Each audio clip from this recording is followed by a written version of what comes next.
On today's video, we're going to look at a forgotten classic. This is the 1989 movie. You probably never have heard of this unless you're an avid student of the Criterion collection.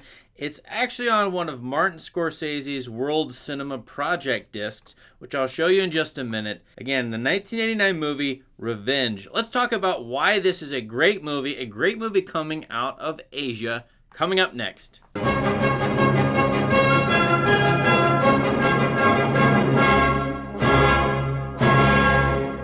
As I said, this movie, Revenge, is on the Martin Scorsese World Cinema Project. It's on the second one, not the first one. And this movie with the generic title Revenge, you've got to know there's a lot of movies with this title. So the one I'm talking about is from 1989, if you ever go look this up, by a director, I've actually not heard this pronounced out loud, Rene Girard.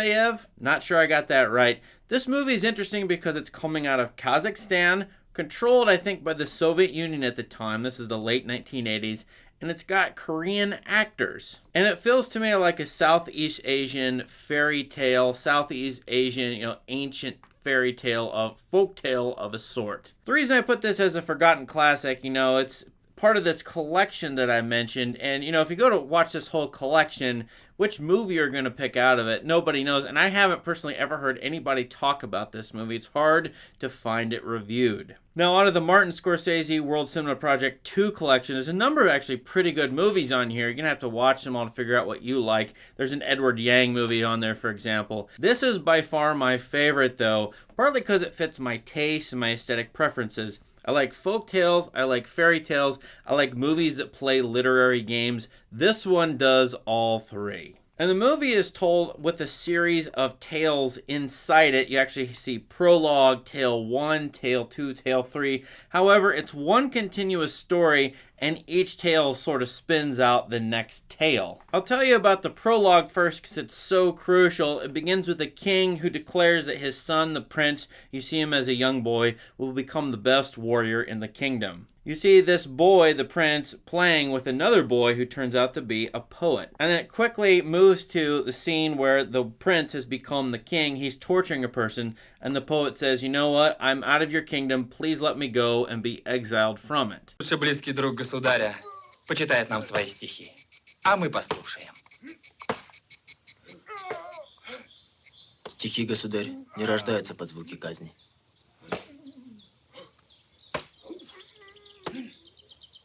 Ну так мы удалим их отсюда. Эй, вы там! Уйдите куда-нибудь. This exiling the poet and the poet's journey to wherever he goes is one of the major themes that sort of haunts this whole movie. Because the core part of the movie, the core story, is actually about a family trying to get revenge for a murdered daughter. And so to go over this, it's sort of complicated. A man shows up at a town. He's not let into the town. He has to go sleep in the barn. Later you see him as a school teacher for this town. He gets very upset and he actually murders a young girl. The young girl was a daughter of a local farmer, an older man. He goes and tries to get revenge on this killer who has fled the scene and gone a long ways away. It's a long journey for this older farmer, and once he confronts the man who killed his daughter, he can't get revenge. The old farmer goes back to his wife. His wife says, you've got to have a son with the maid. I'm too old, so you must have an heir. Well, then comes the next tale, and it cuts forward several years to where you see this boy become a poet. He's actually got great artistic skills. But on his deathbed, his father, this older farmer,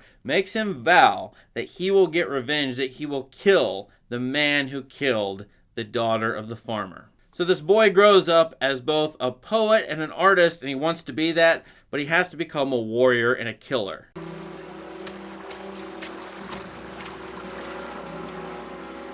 Если маленькому ребенку отрубают голову, то о каких небесных законах можно толковать, святой учитель?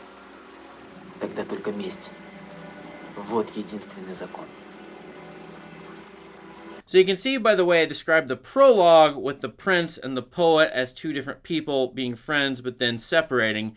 And in this part of the tale, the the kid who internally wants to be a poet, but he ends up having to be a warrior. The sort of split and the questioning about what's the difference between violence and art, what's the difference between a warrior and a poet. And this movie is really beautiful, first of all. It is a little bit slow, but I would say there is a lot of narrative here. I would call Revenge sort of a Tarkovsky movie with a lot more story, and it makes a lot more sense. This movie is about a lot of things. First of all, the 20th century. It begins in 1915. It ends after World War II in the late 1940s. So it spans the full course of the century, and of course, in the deep background of this movie, it never really mentions it overtly, is the war-torn years, the invasions of Southeast Asia by Japan, for example, and all the terrible problems, the terrible violence that happened during that time. As well, because it feels like a folktale, it feels like it's bringing up this question of, what is revenge exactly? Is revenge the same thing as justice?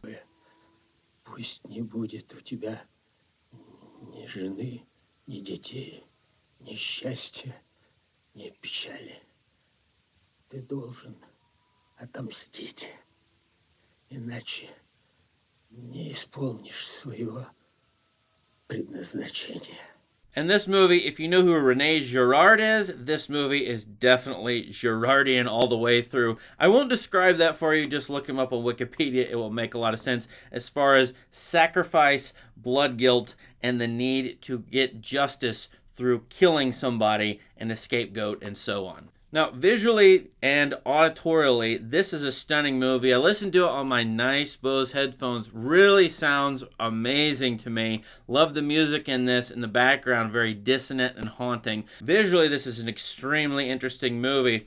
It's got almost all the way through overexposed frames and some serious brightness going on with the lighter colors, especially the yellows and the whites. And I just don't ever remember seeing this kind of excessive brightness in a movie. Why is it here? At first it looked to me like there was some kind of error, like the cinematographer had made a serious error, and that I was watching actually a bad movie and I wasn't trusting Martin Scorsese's eye. But as it turns out, the overexposure, the brightness levels being so bright, it's actually a little bit beautiful in this movie, and it makes a ton of sense with the themes of the movie, things being too dark, things being too bright, things being overwhelmed visionarily. Brightness overwhelms in parts of this movie. It really accentuates the darker tones or the scenes with total darkness in this movie. And then you hit the very end when the theme of lightness and brightness comes up as two characters look into the sun. Now, I'm going to assume that you have not seen this movie, so I'm not going to really analyze it very much, but